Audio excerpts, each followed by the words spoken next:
Después de obtener el título como abogado en la Universidad Autónoma de Puebla, con la tesis titulada como El recurso de queja en el procedimiento civil, desempeña diversos cargos políticos, de los cuales, como diputado federal en 1943 y después senador de la República de 1946 a 1952 y representante del PRI ante la Comisión Federal Electoral.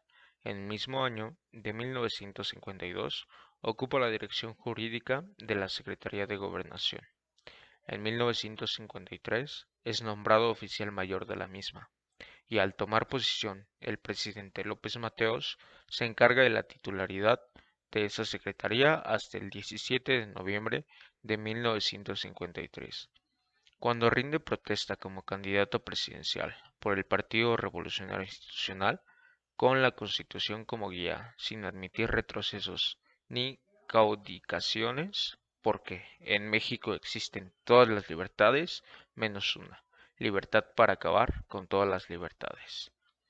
Su candidatura es apoyada también por los partidos Popular Socialista, PPS, y Auténtico de la Revolución, PARM, y en mayo de 1964 es sostenida públicamente por el general Cárdenas, el personaje de mayor autoridad moral entre los sectores de la izquierda mexicana.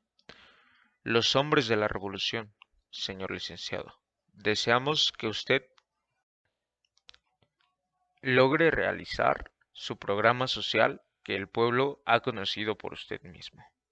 Las campañas tienen lugar con la participación del candidato del PAN, José González Torres, quien como presidente de ese partido había estrechado relaciones con la democracia cristiana alemana y latinoamericana, y que sostiene como uno de sus principios el carácter subsidiario de la necesaria intervención del Estado. De manera marginal y sin registro legal, también participa Ramón Danzos Palomino, del Frente Electoral del Pueblo, FEP, constituido por las izquierdas, incluido el Partido Comunista Mexicano, que tampoco tiene registro legal. El único incidente que rompe la tranquilidad de las campañas se da en Chihuahua, cuando un alumno de la Normal de Salices trata de prevenir un motín, lo que provoca la quema de la tribuna por los estudiantes y que el propio Díaz Ordaz se enfrente a ellos para condenar la violencia que provocan. En las elecciones celebradas el 5 de julio de ese mismo año, Díaz Ordaz obtiene 8.368.446 votos, 88.81%, frente a José González Torres, candidato del Partido Acción Nacional, que solo logra el 10.97% de la votación total.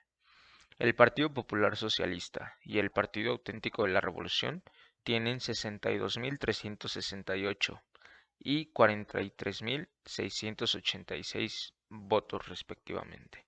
Los candidatos no registrados solo 19.412 votos. Ese mismo día, un temblor causa graves daños a la región de Tierra Caliente de los estados de Guerrero y Michoacán. Antes de tomar posesión, el 12 de noviembre de 1962, Díaz Ordaz se entrevista con su presidente, Lyndon B. Johnson, en el rancho tejano de mandatario norteamericano. A sus colaboradores les hace aprender de memoria estas 5 reglas. Díganme la verdad, no me pidan disculpas, si violan la ley, pues violenla, pero que no me entere.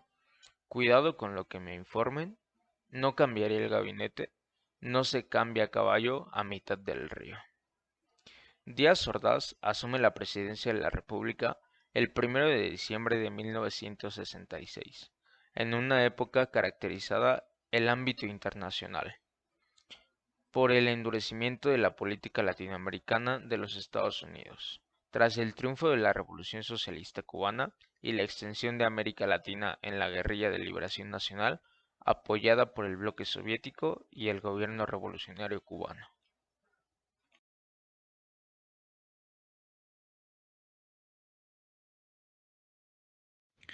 El gobierno de Díaz Ordaz fomentó el desarrollo económico de México, siguió el modelo del desarrollo estabilizador. El PIB nacional se mantuvo en un crecimiento de entre el 6 y el 8% y la inflación se sostuvo en niveles bajos en un 2,7%, el cual contrastaría con el de su sucesor Luis Echeverría Álvarez, un promedio de 15%.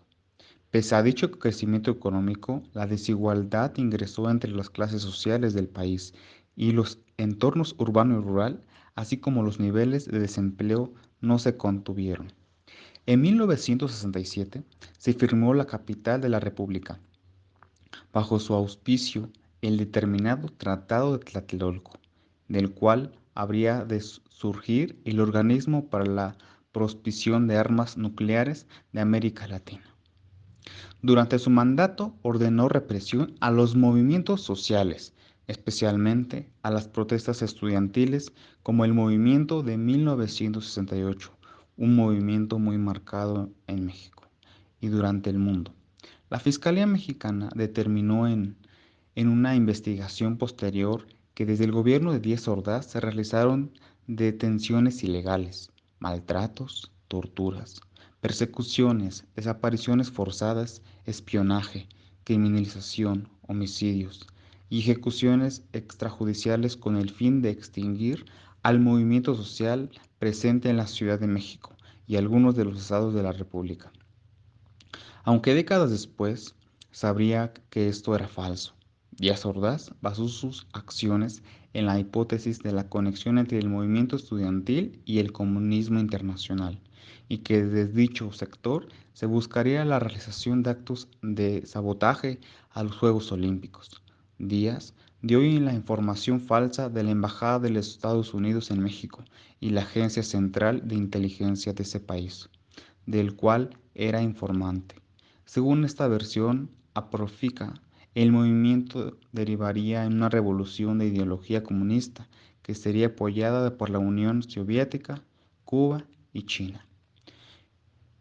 El gobierno de Díaz Ordaz se caracterizó por defender con vehemencia tanto el territorio soberano de México como el desarrollo económico de la nación.